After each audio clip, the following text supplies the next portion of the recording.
En esta mañana tendremos la participación del doctor Fabián Garzón, quien nos saluda desde Colombia y nos platicará sobre la Convención Interamericana sobre desaparición forzada de personas. El doctor Fabián Garzón, quien ha participado en diferentes espacios académicos que hemos lanzado desde Latin Juris, me permito a continuación presentarles. Él es abogado y filósofo de la Universidad Libre de Colombia, magíster en Derecho Procesal Constitucional de la Universidad Nacional Lomas de Zamora, doctor en Derecho de la Universidad Libre, actualmente está doctorando en Filosofía de la Universidad de Salamanca, también es profesor universitario en pregrado y posgrado en la Universidad Libre, Colegio Mayor de Cundinamarca, en Medellín, Sergio Arboleda y Autónoma. Es conferencista nacional e internacional y miembro del Instituto Colombiano de Derecho Procesal y la Asociación Colombiana de Derecho Procesal Constitucional. Estimado doctor Fabián, qué gusto tenerlo por aquí nuevamente. Bienvenido, muy buenos días. Le cedo el uso de la palabra. Muy buenos días a todos. Para mí es un honor estar con ustedes el día de hoy, sobre todo al doctor Damián Orguijos, que siempre me ha invitado, siempre ha estado aquí acompañándome y haciéndome estas grandes invitaciones para Latin Juris.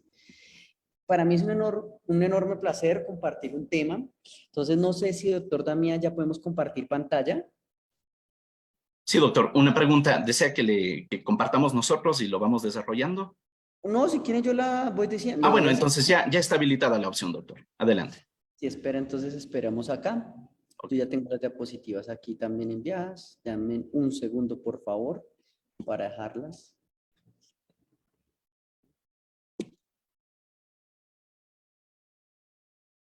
En un minuto, por favor, entonces.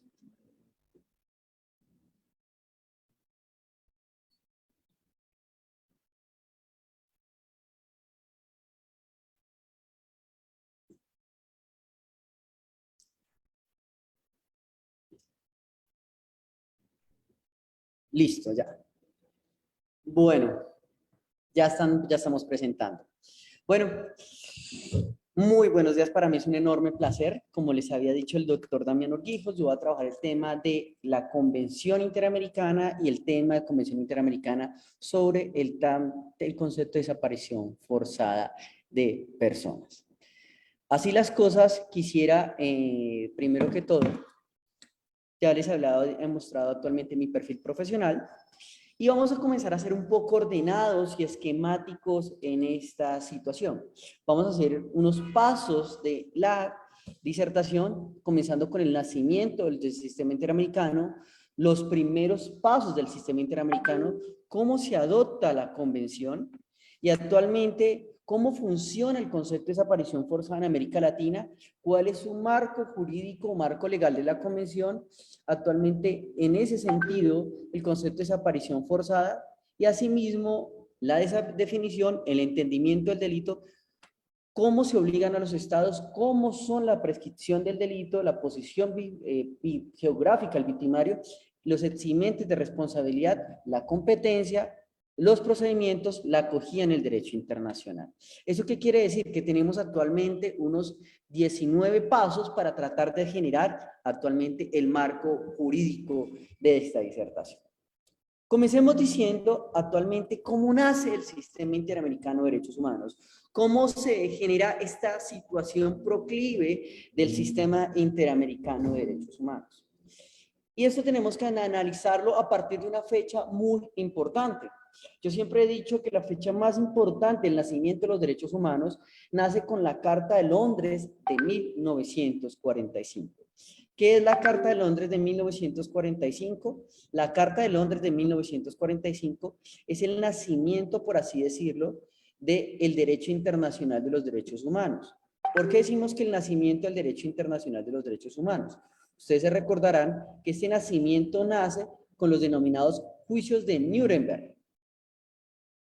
En los juicios de Nuremberg de 1945 se hace una pregunta filosófica actualmente al derecho sobre la validez. ¿Por qué frente al derecho de la validez? Si ustedes recuerdan que en los juicios de Nuremberg, la defensa de, por ejemplo, de muchos jerarcas nazis, como por ejemplo Joseph Goebbels, es que su norma era válida en su ordenamiento jurídico y que en ese sentido, pues otros estados no podían, por así decirlo, desconocer esa norma de validez. Por eso nace un profesor muy importante para el derecho que se llama Gustavo Radbush. Gustavo Radbush, con la teoría radbushiana, sostiene que una norma exageradamente injusta no es una norma jurídica. ¿Pero qué es lo exageradamente injusto? Entonces nosotros comenzamos a notar que lo exageradamente injusto cae como una tautología. Tautología que en principio no se entendía, sino comienza a programarse en varios ordenamientos jurídicos. El primer ordenamiento jurídico que establecimos en esa teoría radbushiana fue la Ley Fundamental de Bonn de 1949, que en su preámbulo y tanto en su ordenamiento norma constitucional, la ley fundamental, reconoce el concepto primigenio de los derechos fundamentales, pero a su paridad aparece la Declaración Universal de los Derechos Humanos del 10 de diciembre de 1948, donde comienza a entenderse que los derechos humanos y los derechos fundamentales es una conexidad conjunta. Pero ¿qué sucede en este sentido? Se comienza a preguntarse cuáles son los verdaderamente compromisos internacionales. Y en ese sentido comienzan a aparecer los principales compromisos. Entre esos tenemos el sistema europeo, el sistema interamericano y el sistema africano de derechos humanos. Sistema europeo que nace actualmente con la Convención de Roma de 1950 y que es lo que se denomina la Gran Corte Europea de Derechos Humanos. Por otra parte, tenemos un poco más posteriormente, tenemos la Declaración Americana y nace el Sistema Interamericano de Derechos Humanos. ¿Qué sucede con el Sistema Interamericano de Derechos Humanos? Nace con la idea de una protección de un estándar de derechos humanos a nivel latinoamericano. ¿Cuál es actualmente esa protección de derechos humanos? Proteger los derechos y libertades de los compromisos y actualmente de las personas. Y aquí va confluyendo una nueva naturaleza jurídica, la soberanía como suma potestas que se reconocía en el ordenamiento jurídico comienza a desaparecer. Y comienza a desaparecer en materia latinoamericana, comienza a desaparecer en el Sistema Africano de Derechos Humanos o Carta de Banjul de 1989. Y en ese reconocimiento o recogimiento de los derechos humanos comienza a entenderse que los derechos humanos son un compromiso internacional. Compromiso internacional como un primer protesta, un primer acercamiento que nace con el Consejo Directivo de la Unión Panamericana del 30 de abril de 1948. Y algunos autores, como el gran profesor Eduardo Ferrer MacGregor, sostiene que este compromiso es tan importante, tan importante que en principio viene un fundamento que es el primer estatuto de reconocimiento de derechos humanos primigenio antes de la Declaración Universal de los Derechos Humanos. Si ustedes ven, se reúnen el 30 de abril de 1948 y a partir de ese fundamento nace la Carta de la Organización de los Estados Americanos. Primero, o mucho más importante, que directamente la Declaración Universal. O sea, es decir que, por ejemplo, profesores como Ferrer MacGregor, Sergio García Ramírez, dan en cuenta o dan atención que hay un compromiso mucho más importante que la Organización de las Naciones Unidas. Asimismo, entonces, vayamos entrando en materia. ¿Qué va a pasar en ese sentido? La Convención de Desaparición Forzada establece lo que se ha denominado el jus comune latinoamericano. ¿Por qué? Recuerden ustedes que tenemos el sistema interamericano como protección de derechos humanos, pero esa protección de derechos humanos o esa protección de carácter internacional establece un nuevo fundamento importante en materia latinoamericana. ¿Cuál fue el criterio importante en materia latinoamericana? Lo que se denomina el famosísimo concepto de control de convencionalidad acuñado por Sergio García Ramírez en el voto razonado de Ecuador, o el denominado bloque convencionalidad, acuñado por Eduardo Ferrer MacGregor, en el caso actualmente Cabrera García Montiel versus México, voto razonado de Eduardo Ferrer MacGregor, que en sus párrafos reconoce el concepto de bloque convencionalidad. ¿Y qué es el bloque convencionalidad? No solamente la Declaración Americana de Derechos Humanos, no solamente la Convención Americana de Derechos Humanos, sino tratados internacionales como la Convención de la Eliminación de la Desaparición Forzada o actualmente que tenemos que entender la Convención de Belén de do Pará del 9 de junio de 1944, que actualmente en el cuarto periodo ordinario se establece la Asamblea General como la Convención de la Eliminación del concepto de desaparición forzada. Y no solamente tenemos esos tratados, la convención, la declaración, la convención así es sí mismo, por ejemplo, de la eliminación de la pena de muerte, la convención de la protección de la niñez, la convención, por ejemplo, para la protección para las personas discapacitadas, que establecen un marco normativo que influyen en los ordenamientos jurídicos. Marcos jurídicos como los tratados internacionales. Pero hago una pregunta al auditorio. ¿Solamente serán los tratados internacionales? Pues no, doctores. Con el concepto acuñado de control de convencionalidad, las sentencias emitidas por la Corte Interamericana de Derechos Humanos establecen un marco normativo de protección último de reconocimiento de derechos humanos. No solamente eso. En días anteriores ustedes habrán visto con el profesor Edgar Fuentes el tema de opiniones consultivas. La opinión consultiva también es una norma de carácter internacional que reconoce en ese sentido la protección de derechos humanos a nivel latinoamericano. No solamente entonces tenemos los tratados internacionales, las normas, por ejemplo, las sentencias, las opiniones consultivas, sino también las sentencias de supervisión de cumplimiento como reconocimiento de ese estratagema de derechos humanos. Les doy un ejemplo. Sentencia de supervisión de cumplimiento, caso Hellman versus Uruguay, que dentro también en el voto razonado, el mismo Eduardo Ferrer MacGregor desarrolla dos conceptos importantísimos para el sistema interamericano: la res interpretata y la res judicata. Si ustedes leen el párrafo 55, 56 y 57 de esa norma jurídica, establecemos que la res interpretata es un criterio interpretativo de derechos humanos que en ese sentido establece un estándar de protección internacional. Y entonces genera todo ese fundamento de lo que hemos denominado el bloque convencionalidad. Pero hago una duda metódica.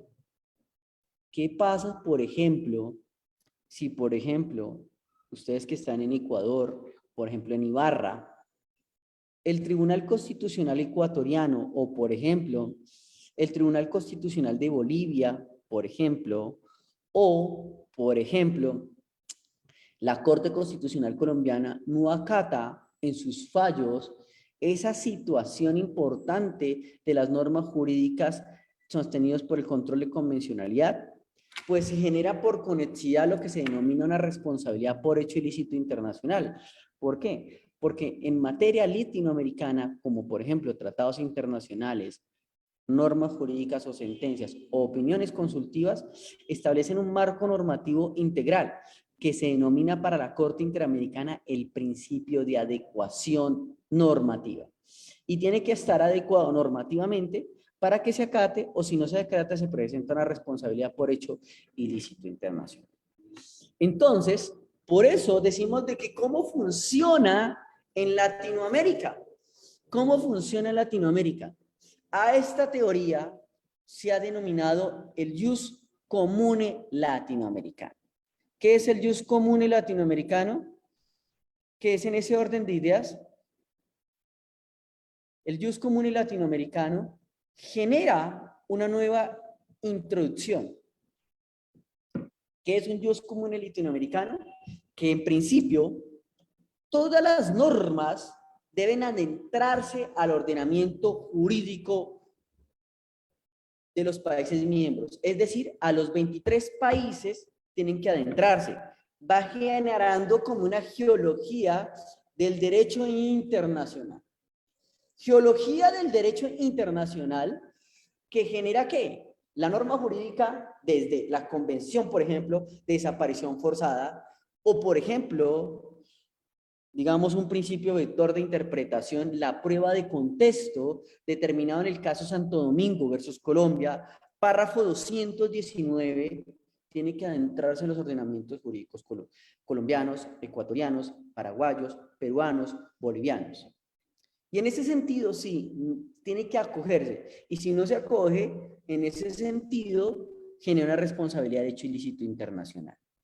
Por eso, el concepto de desaparición forzada genera como un adentramiento actualmente desde las normas jurídicas internacionales y que se dio, por ejemplo, en países como Colombia o como Perú. Perú, como por ejemplo, entendamos el caso Barrios Altos versus Perú, o por ejemplo, en el caso famosísimo Bulacio versus Argentina, donde actualmente se comienza a entender que el concepto de desaparición forzada es un concepto paradigmático donde por acciones del Estado o por acciones omisivas, ¿sí?, desaparecen personas y genera una responsabilidad internacional. ¿Y por qué es tan interesante el concepto de desaparición?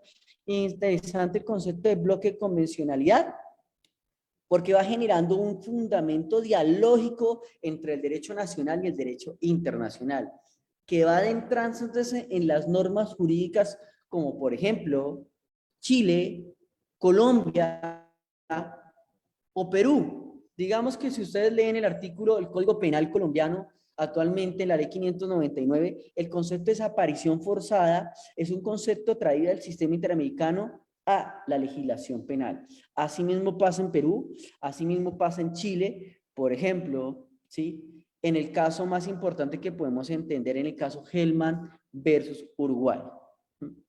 Y entonces, ¿cómo funciona? Tenemos tres situaciones importantes. El marco legal de ese concepto de desaparición forzada, hay tres hitos: la Convención Americana de Derechos Humanos, la Declaración Americana de Derechos Humanos o del Hombre y la Declaración Universal de los Derechos Humanos, que en principio permiten adentrarnos, comprendernos y generar una naturaleza jurídica.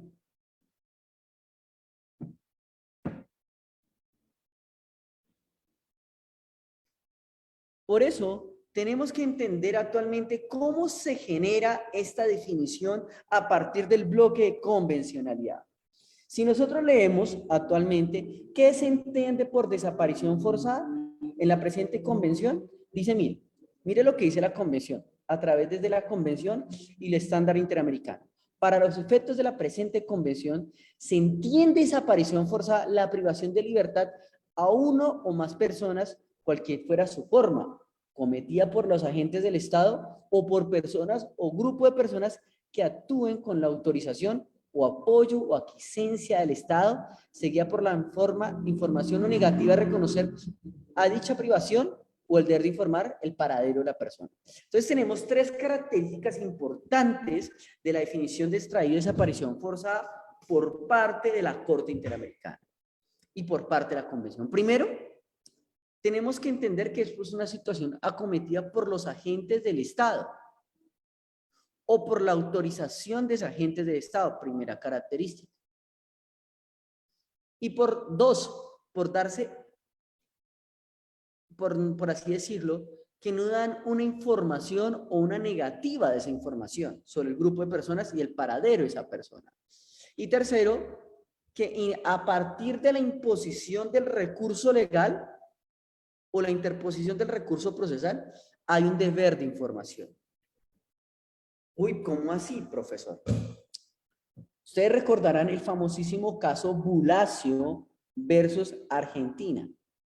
No sé si alguno de acá, para hagamos una clase dialéctica, conoce el caso. ¿Alguno lo conoce? ¿Distingue el caso Bulacio versus Argentina?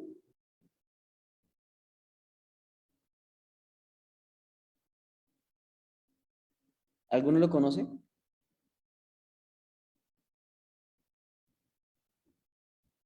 No, bueno, pues les voy a contar en qué consiste el caso Bulacio versus Argentina. ¿Y por qué es tan paradigmático ese concepto? Porque hay dos garantías que en el caso Bulacio se contienen, el concepto de desaparición forzada y el concepto del principio prominente. Bulacio era un muchacho argentino que va a un concierto de rock y por eso el Estado, por así decirlo, ustedes recordarán que Argentina actualmente es un Estado federal y existe la ciudad autónoma de Buenos Aires y existe, por ejemplo, la provincia de Buenos Aires. Habían sacado, por así decirlo, un acto administrativo donde cualquier persona de tendencia peligrosista iba a ser privado de la libertad por un término de 48 horas. Cogen a Bulacio, lo llevan para la cárcel, lo golpean y actualmente en ese orden de ideas el pobre Bulacio falleció. Pero ¿cuál es el deber de información? La familia iba y solicitaba, actualmente fue por información de Bulacio, y en principio no les decían qué pasó con el muchacho. Es decir, existía una situación por parte del Estado, una aquiescencia por parte del Estado, y actualmente por parte de la interposición de esos recursos, el Estado tampoco hizo nada. También podemos encontrar otro caso paradigmático, que es el caso Valle Jaramillo versus Colombia. Y en ese sentido, bajo esas tres características, la Corte también hace un diálogo frente actualmente para la declaración frente a lo que dice la Organización de las Naciones Unidas.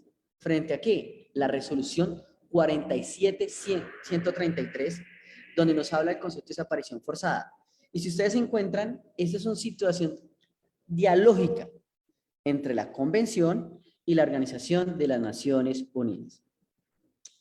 Así las cosas, entonces tendríamos que entender que el concepto de desaparición forzada no es un concepto solamente del sistema interamericano, sino trae directamente, si ahí entra el ordenamiento jurídico y se da al fundamento al sistema universal. Entonces, ¿cómo se genera esta situación? Esta situación, o cómo se entiende por delito. Miren que aquí hay algo que ha acuñado la Corte Interamericana y a partir directamente de la Organización de las Naciones Unidas. Un concepto de delito continuado y permanente. ¿Por qué les digo esto continuado permanente? Imagínense que hay un caso, que es el caso Radilla Pacheco versus México. El caso Radilla Pacheco versus México permitió el concepto de delito continuado y permanente en el sistema interamericano. ¿Por qué? Ustedes recordarán que Radilla Pacheco era una persona un cantautor de corridos y eso permitió en ese caso tener competencia en el sistema interamericano. ¿Por qué? Recordarán ustedes que cuando vamos a demandar al sistema interamericano tenemos unas 4 razones. Razones loci, temporis, persona y materia. Las 4 competencias procesales. Loci, persona, materia y temporis. Imagínense que en el caso Radilla Pacheco versus México, la razón temporis es cuando el Estado ha ratificado la convención y a partir de eso nacen las obligaciones internacionales. Pero imagínense que en el caso Radilla Pacheco, posteriormente al entramiento del sistema interamericano en esa competencia, habían desaparecido Radilla Pacheco y nunca se habían tenido noticias. Es decir, piensen en una temporalidad. El caso, la competencia en México comenzó en el año 1980, ¿sí? Y a Radilla Pacheco lo desaparecen en el año 72, un ejemplo. ¿Será que la Corte tendrá competencia para conocer un caso cuando en principio, por la razón de temporis, había sobrepasado? Pues la Corte Interamericana, con el concepto de desaparición forzada, establece el derecho a verdad como un principio vector. Dice que si el delito fue o la situación fue sometida, continuada o permanente, en ese sentido, tiene competencia la Corte Interamericana. Entonces, aquí hay otra característica del concepto de desaparición forzada. No solamente es el deber de información, la aquiescencia del Estado, sino actualmente la situación de que no se sabe las noticias de forma continuada o permanente.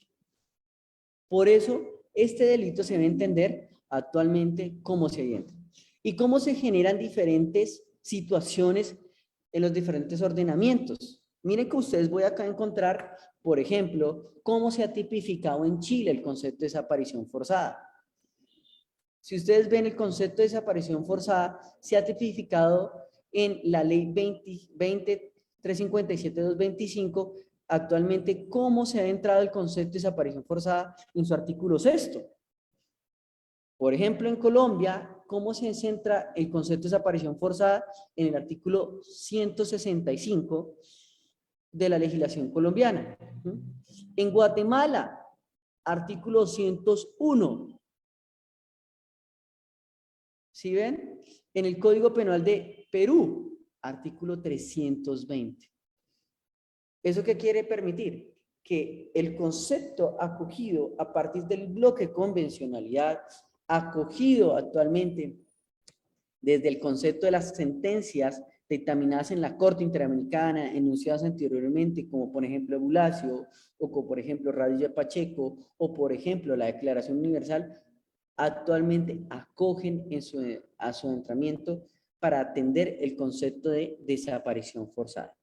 Por eso tenemos que decir que el concepto de desaparición forzada no es autóctono de los países, es un concepto o un trasplante jurídico determinado por el concepto de la Corte Interamericana de Derechos Humanos. Y si eso es así, tenemos que entender algo importantísimo.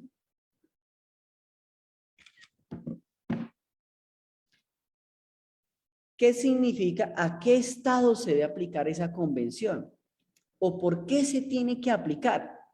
Hay 4 garantías porque se tiene que aplicar el concepto de desaparición forzada. Primero, los estados no deben tolerar ni en los estados de excepción ni garantías de la suspensión de las garantías el concepto de desaparición forzada. Y aquí les traigo una relación de derecho y cine.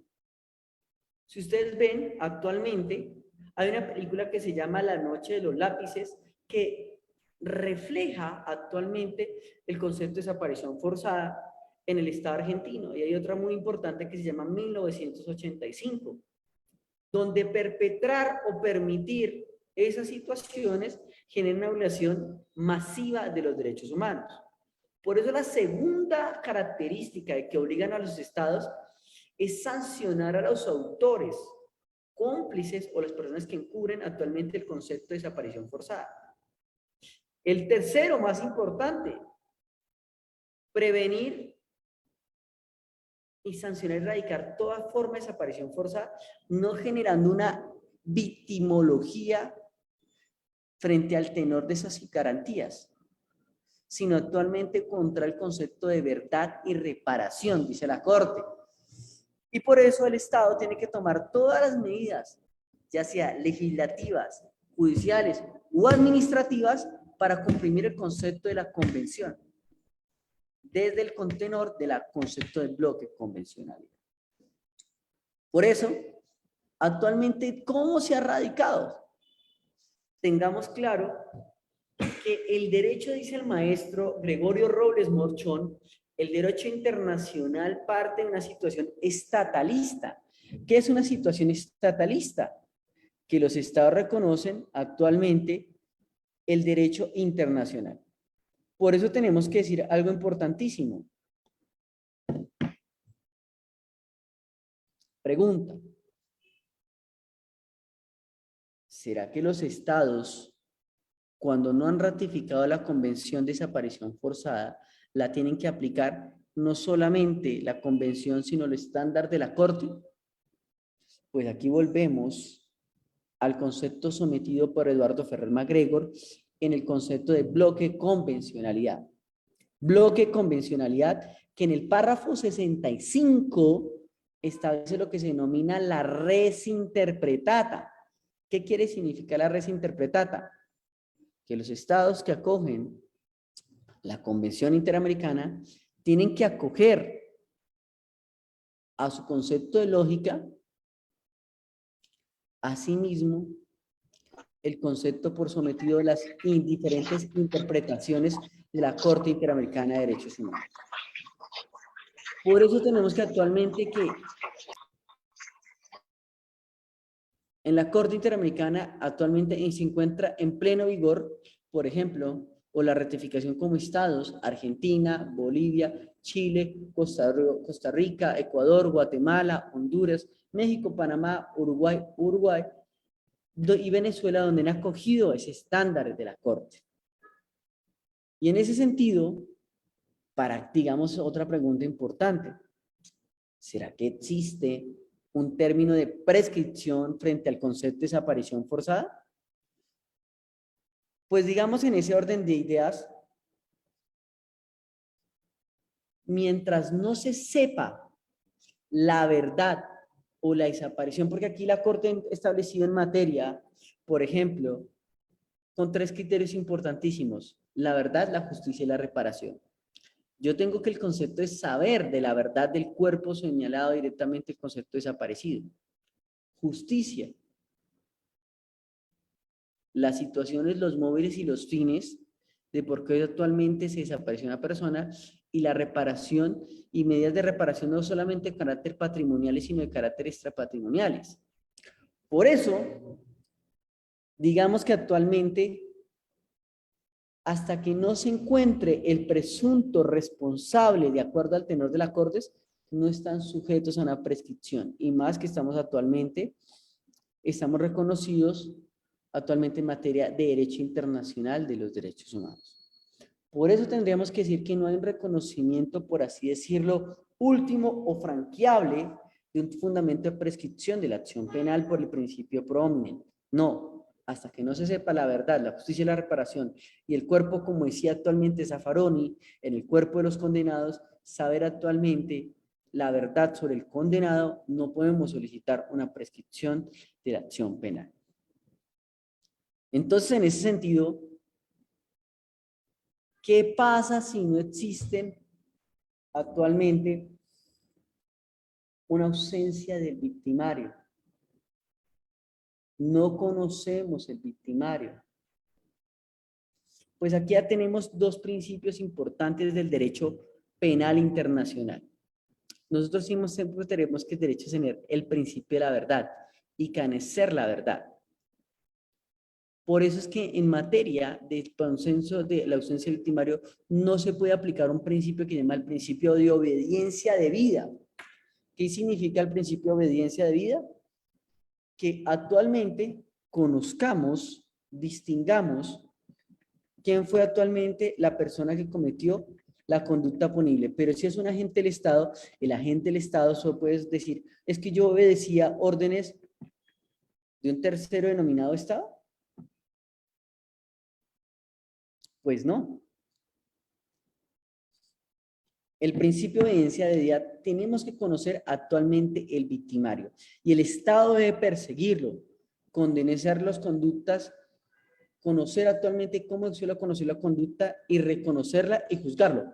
Y si existe o si está ratificado en otro Estado, desde el derecho penal internacional existe lo que se llama principio de jurisdicción universal. Y el principio de jurisdicción universal, independientemente que haya cometido la conducta punible contra Colombia, pero si se encuentra resguardado en otro país como Ecuador, México, Chile o Paraguay, pues en ese orden de ideas debe ser investigado, sancionado y puesto a disposición al Estado que le está solicitando. ¿Por qué? Porque se cometió una vulneración de desaparición forzada como ratio última de derechos. Por eso, puede haber actualmente un principio de ausencia de responsabilidad penal frente al concepto de desaparición forzada. Pues no, doctores, no hay nada. Y aquí es donde hablábamos del principio de obediencia debida. ¿Y por qué les hablo del principio de obediencia debida? Hace poco les hablaba que desde el derecho penal internacional nació los juicios de Nuremberg. Y en los juicios de Nuremberg se establecía un criterio importantísimo. ¿Cuál era el criterio importante? Pues los jerarcas nazis decían, mire, yo obedecía órdenes. Y es más, ustedes pueden encontrar 2 textos desde la filosofía que los exhorto a que lo lean: el juicio Eichmann de Hannah Arendt, o la condición humana o el origen del totalitarismo. Y muchas de las descripciones que proponían eran diciendo actualmente, no, es que yo estaba obedeciendo una orden. Y como yo obedecía a una orden, pues en ese orden de ideas, pues, ¿qué pasaba? No me apliquen porque yo estaba obedeciendo órdenes y las órdenes se obedecen y actualmente si no se cumple la milicia se acaba. Pues no, señores, en materia de desaparición forzada, desde el caso Bulacio y desde la clase de la Declaración Universal de los Derechos Humanos, no se puede hablar de ausencia de responsabilidad penal actualmente en el concepto de desaparición forzada. Porque actualmente existe un criterio último que son los derechos humanos y que se aplican desde el estándar del concepto de bloques de convencionalidad. Por eso no puede haber ni causal de exclusión de responsabilidad penal y actualmente, en ese sentido, un principio de prescripción o caducidad de la acción. Y aquí hay otro criterio importantísimo, la competencia. Nosotros decíamos que las características sometidas en el concepto de desaparición forzada estaban radicadas actualmente por agentes del Estado o la quiescencia del Estado. Entonces, muchas veces, desde el caso Raella Pacheco, vuelvo a desarrollar ese caso para que lo lean y lo tengan con un deber de atención, se sostenía que la competencia correspondía a una jurisdicción especial o a un fuero militar. Pero desde el caso Raella Pacheco, dice la Corte Interamericana que hay casos sospechosos.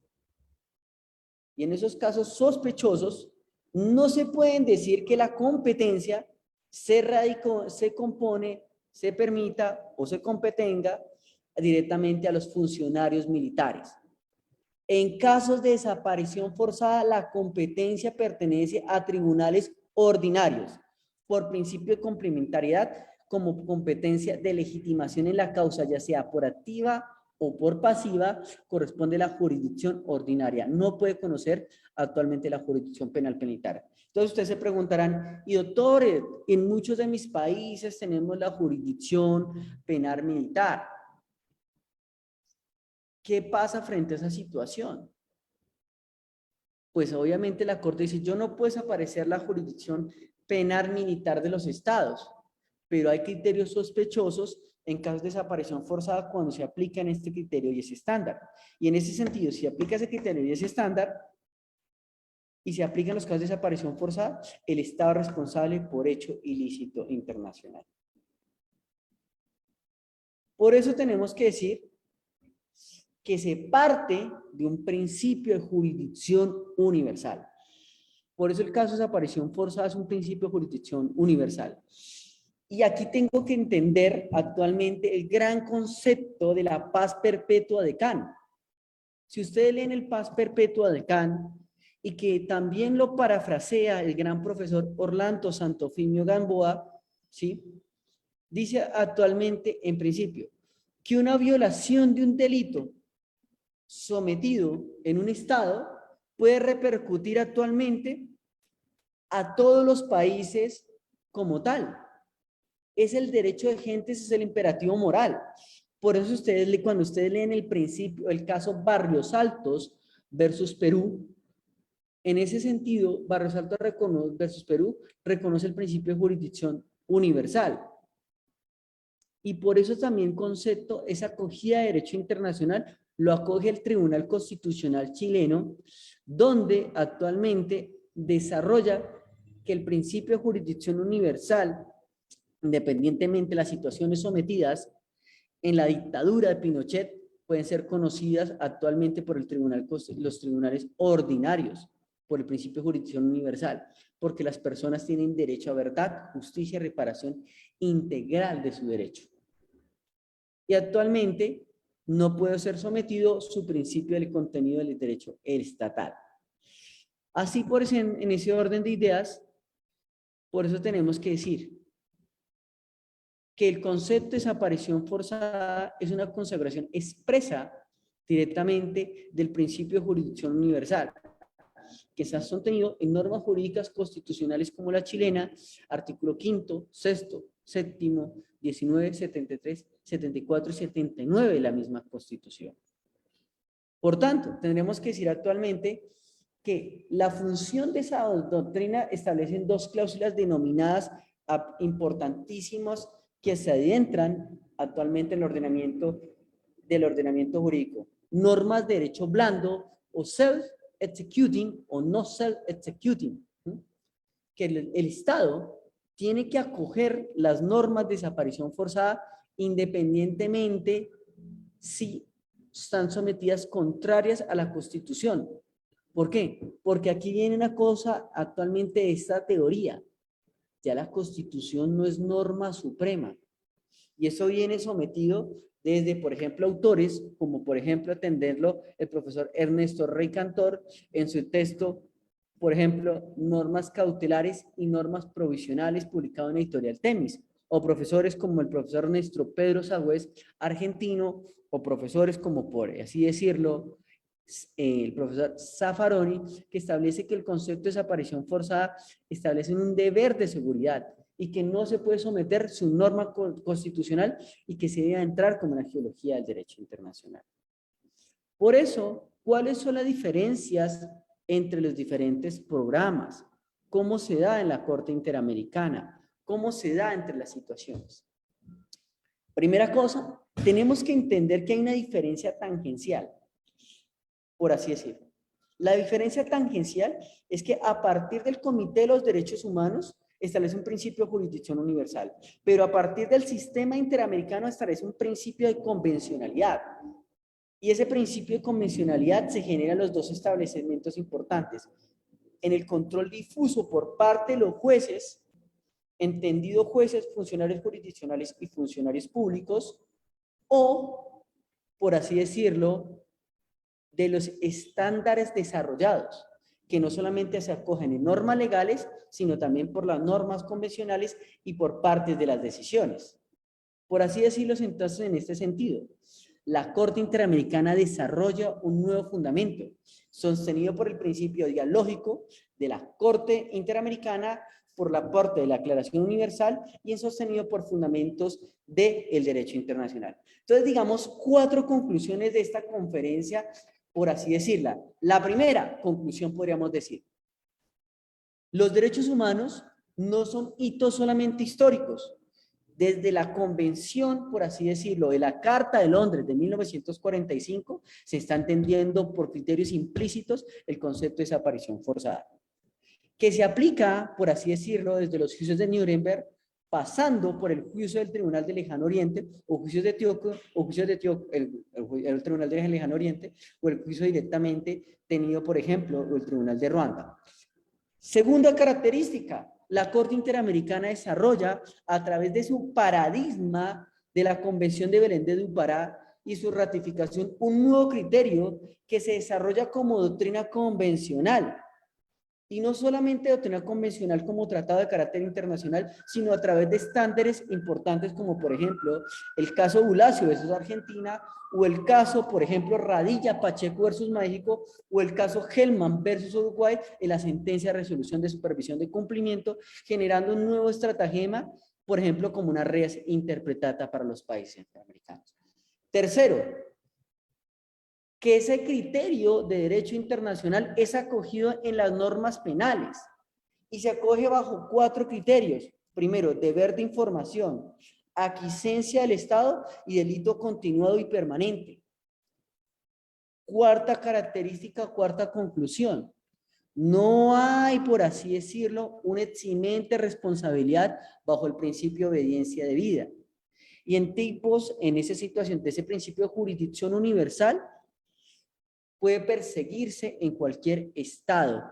Eso ya lo decía Kant, como lo dijimos, y se genera en el adentramiento fundamento importante. Y cuarta y quinta característica, el concepto de desaparición forzada: no existe, por así decirlo, una competencia funcional a las jurisdicciones militares. Existe actualmente que debe seguirse a las jurisdicciones ordinarias y genera unos códigos penales importantes en materia de derechos humanos. Y quinta y última característica, o las conclusiones, podríamos decir, de la Corte Interamericana de Derechos Humanos: que el concepto de desaparición forzada no solamente permite adentrar una lógica desde la dignidad humana desde los derechos humanos, sino permiten principios vectores como son, por ejemplo, el concepto, por así decirlo, derechos sexuales y reproductivos, derechos, por ejemplo, como por ejemplo decir, enfoque inferencial, que podemos sostenerlo como casos el campo algodonero versus México. No siendo más, espero que les haya gustado mi presentación. Muchísimas gracias, muy amables. Excelente, estimado doctor. Muchísimas gracias también por su conferencia. Tenemos algunas preguntas del público. Empecemos por la de Carlos Augusto Salazar. Dice, buenos días, doctor. ¿Me podría ayudar con una duda? Por favor, ¿cuál es la diferencia entre el secuestro y la desaparición forzada? Listo. Por ejemplo, la desaparición forzada, por ejemplo, la desaparición forzada, como ha entendido la Corte Interamericana de Derechos Humanos, es una situación que la puede generar el concepto de una aquiescencia del Estado con un deber de información. ¿Y el deber de información qué puede ser? Por ejemplo, yo lo decía en la conferencia, por una situación generada por la aquiescencia, por una situación generada por un deber de información que la víctima solicita al Estado que le dé una información y el Estado es renuente. Mientras tanto, el secuestro es generado por particulares, sin aquiescencia del Estado. Pero que eso significa algo muy importante en materia penal. Porque recuerden que para ir al sistema interamericano, para decretar la responsabilidad o la fuente de criterio internacional, tiene que ser por una acción del Estado o por una omisión del Estado. Que eso no solamente lo dice directamente la Corte Interamericana, también lo manifiesta en dos sentencias importantes. Caso Masacre Mapiripán, Masacre La Rochela y actualmente el caso Santo Domingo contra Colombia. Estos tres casos establece actualmente una aquiescencia al Estado, mientras el secuestro usted no pueden presentar una responsabilidad frente a situaciones particulares, como grupos, por ejemplo, o por ejemplo grupos ilegítimos que no representan el Estado. Aquí tenemos que hablar que hay una aquiescencia al Estado, una situación continuada, o por ejemplo, asimismo, una desaparición del mismo con la aquiescencia y un deber de información. Ok, doctor. Marco Hoyos nos dice, ¿qué relación intrínseca existe entre la desaparición forzada con los denominados falsos positivos? Uy, eso es una muy buena pregunta. Sí. Imagínense en Colombia, los falsos positivos fue, digámoslo así, en Colombia una política de Estado. ¿Sí? ¿Y por qué les digo fue una política de Estado? Imagínense ustedes que en el año, entre cuando subió, y perdónenme les contó, y no, me imagino que la persona que preguntó es colombiana, cuando subió el presidente Álvaro Uribe Vélez en el año 2002, ¿sí? El año 2002, había una situación muy fuerte en Colombia, donde en principio decían que en Colombia se iban a someter los grupos al margen de la ley, entre eso las FARC. El presidente Álvaro Uribe saca directamente una política de gobierno que se llama la seguridad democrática, y la seguridad democrática en principio era recuperar directamente el Estado. Hace una política de gobierno, entre esos unas resoluciones y unos decretos, en principio donde se les daba unas recompensas directamente a las fuerzas militares. Entre esas está la resolución ministerial 065 del Ministerio de Defensa, está el decreto 1982 del 2002, donde en principio se da una recompensa, por así decirlo, por dictar o generar una situación de política de Estado de seguridad democrática, que generó muchas veces estas situaciones en los grupos, por ejemplo, los militares sacaron actualmente personas en Colombia como las personas de Soacha o otras poblaciones, donde denominaron y vendían al Estado que eran personas, por ejemplo, guerrilleras, cuando verdaderamente eran personas del Estado que no tenían ninguna situación, una relación intrínseca con el Estado. Por ejemplo, encontramos una persona que sufría síndrome de Down y lo vendieron como un guerrillero. ¿Y por qué les quiero decir por qué esa diferencia? Ustedes dirán, pero se está sometiendo muchísimo. Cuando viene el concepto de justicia transicional o denominado, por ejemplo, así decirlo,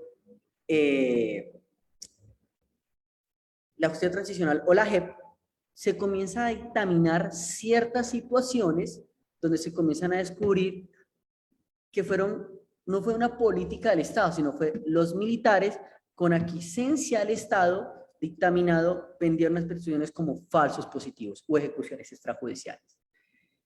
Esta situación ha sido derivada en la jurisdicción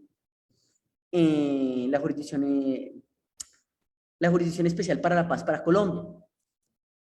¿Y qué ha generado? Porque no solamente desaparecieron, hoy en día ya se han encontrado relatos de verdad, justicia y reparación. Pero esto no ha podido llegar actualmente a la Corte Interamericana de Derechos Humanos porque actualmente la está conociendo la Jurisdicción Especial para la Paz. Le está conociendo Jurisdicción para la Paz los denominados falsos positivos. Y en ese, ¿cuál sería la diferencia entre una y otra? Porque aquí en la desaparición forzada hay una aquiescencia del Estado, hay una deber de información y un delito continuado. Pero aquí se les vendió al Estado como falsos positivos, se recuperó el cuerpo.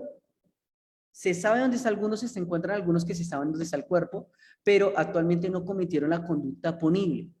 En esa situación se vendieron como unos falsos positivos, se vendieron unas situaciones al Estado diciéndoles, mire, estas son las situaciones que se cometieron y hoy están pidiendo verdad, justicia y reparación. Hay un caso muy paradigmático para no hacerlo muy grande, donde, y les digo por qué les digo de este conocimiento, mi tesis doctoral es sobre ejecuciones extrajudiciales y falsos positivos a través de dialécticas de poder en Hanare. Conceptos muy importantes, porque mi primo, un primo familiar, primo hermano, fue vendido como falso positivo.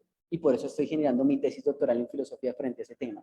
Porque una política de Estado donde se vende al personaje como delito como acción positiva, pero no es un concepto de desaparición forzada, porque actualmente se sabe dónde está. Lo que estamos encontrando es la verdad, la justicia y reparación, situación integral.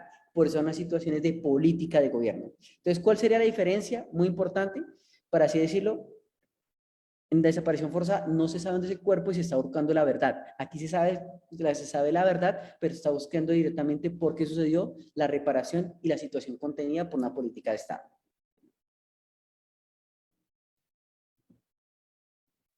Bueno, doctor, ya nos deja tentados a esperar también que nos comparta su tesis doctoral, porque interesante que suena todo esto y las reflexiones que pueden haber detrás. De verdad que sería pues un trabajo muy interesante poderlo revisar. Carlos Enrique Sánchez nos dice, en Perú, cuando el pueblo se levanta por su derecho, el Estado le considera terrorista y encarcelan. El Estado asesina sin piedad al pueblo, no hay quien le defienda. Entonces, en estos casos, ¿a quién corresponde sancionar al Estado? Recordemos algo muy importante en materia de sistema interamericano. No hay un fundamento preconvencional o un principio preconvencional o no hay una situación de oficio de la Corte Interamericana, ¿sí? En materia de sistema interamericano o convención, tenemos que decretar la responsabilidad internacional solicitando por así decirlo, la petición de denuncia al sistema interamericano. La petición de denuncia al sistema interamericano la podemos reconocer a través del estándar, como decíamos, del bloque convencionalidad, a través de la Convención de la Eliminación de la Desaparición Forzada o la Convención Interamericana de Derechos Humanos. La relación al sistema interamericano es Estado, ciudadano y sistema. Entonces, ¿cuál tendremos que hacer? Cuando se presentan esa situación, desaparecen, por ejemplo, por situaciones de reconocimiento, por ejemplo, el caso más importante que podríamos decirlo para el Estado peruano, el caso Barrios Altos. Ustedes recordarán que el caso Barrios Altos versus Perú fue actualmente una política cercenada, dictaminada por la Constitución del Perú del 93, donde se les dio una ley de amnistía por la ley 26475, y estas personas, por principio de complementariedad, recurren al sistema interamericano de derechos humanos. Y cuando recurre al sistema interamericano, reconoce los 4 presupuestos, razones, los y temporis, persona y materia, reconoce una petición de denuncia. Por eso podemos decir, si no podemos agotar el Estado Nacional porque el Estado es insuficiente, por principio de subsidiariedad, podemos por principio de complementariedad solicitar la petición de denuncia, solicitando las 4 razones y solicitando hasta las medidas cautelares por violación de derechos humanos convencionales, como por ejemplo la Comisión de Eliminación de Desaparición Forzada. Bien, bueno, estimado doctor, de verdad, muchísimas gracias por esta conferencia tan interesante, por compartirnos además sus criterios y estas investigaciones que viene realizando. Cuente con Latin Juris en todo momento para poderlas también promocionar, impulsar, que esto llegue a la gente en América Latina y que podamos seguir alimentando la discusión. Nos veremos, doctor, con usted el día 19 de mayo para hablar sobre el derecho a la circulación y residencia. Y pues, entre tanto, doctor, le devuelvo la palabra para que pudiera despedirse de esta audiencia. Bueno, para mí es un honor acompañarlos a Latin Juris, de verdad, doctor. También es un honor también estar aquí, responder simetralmente acá a Latin Juris frente a temas tan importantes de derechos humanos. Al auditorio, que ya generamos una comunidad internacional, como muchas veces les hemos dicho, y para mí es un honor acompañarlos, y desde Colombia un fuerte abrazo a todas las personas que nos acompañan. Gracias, doctor. Otro abrazo de vuelta a la distancia y con todos ustedes lo propio, apreciados estudiantes. Disfruten el fin de semana. Nos veremos el día martes a las 6 de la tarde. Hasta pronto. Hasta luego. Gracias.